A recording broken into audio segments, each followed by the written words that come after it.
We've been hearing some players saying they can't pull or deal damage with Bai Qi. Players are also saying it's difficult to find a good pace. So today, I'm here to share my experience with everyone as a veteran tank. If you're unable to pull enemies with Bai Qi, you need to better familiarize yourself with his skills. Learn the ins and outs of his skill 2, as well as techniques for using it to pull enemies.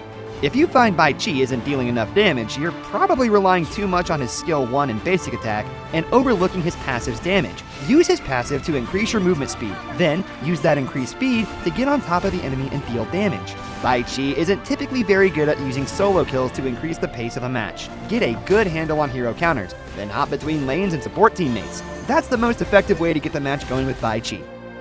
Get out of my way. Happiness is not a necessity. Make good use of the high movement speed and recovery from Bai Qi's passive to enter close range, sustained combat with enemies.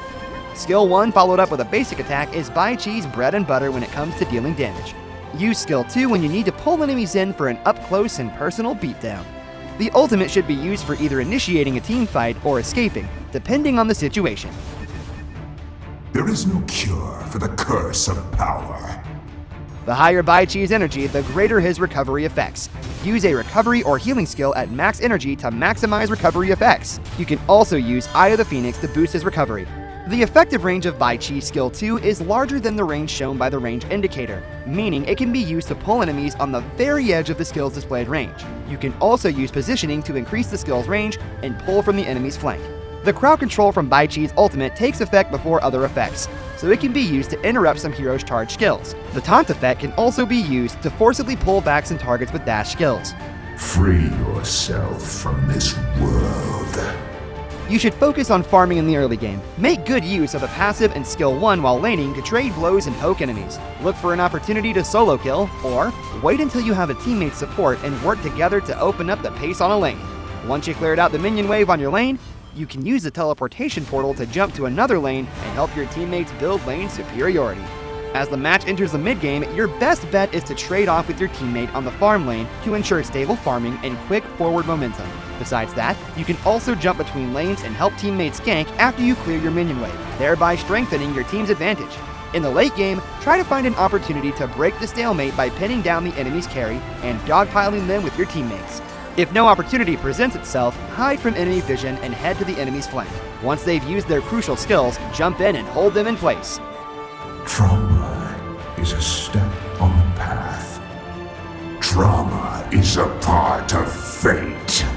This skill combo is generally used to initiate. Lead off with the ultimate to dash and taunt enemies. Then use skill 2 and adjust positioning back to pull fleeing enemies. Next, use skill 1 and basic attacks to deal damage alongside your teammates. Finish off with a skill 1 once it's off cooldown to pile on even more damage. A sacrifice. If you're initiating from range, use the ultimate followed up with a flash to inflict long-range crowd control and pin enemies down. Follow up with skill 2 to pull enemies in, then skill 1 and basic attacks to deal damage and defeat enemies alongside your teammates.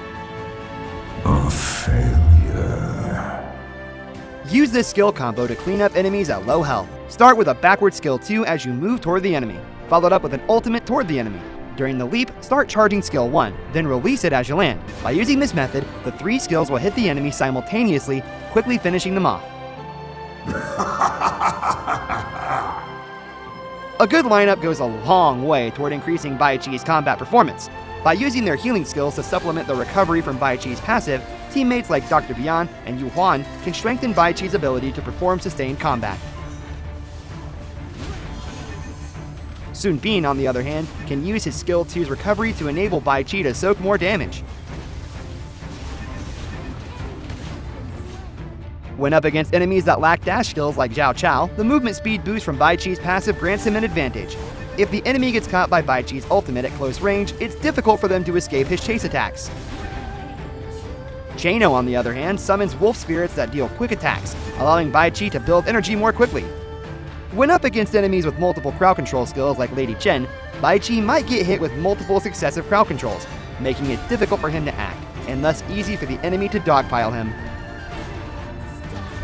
Enemies like Zhuangzi that have group cleanse skills make it difficult for Bai Qi to crowd control with his ultimate.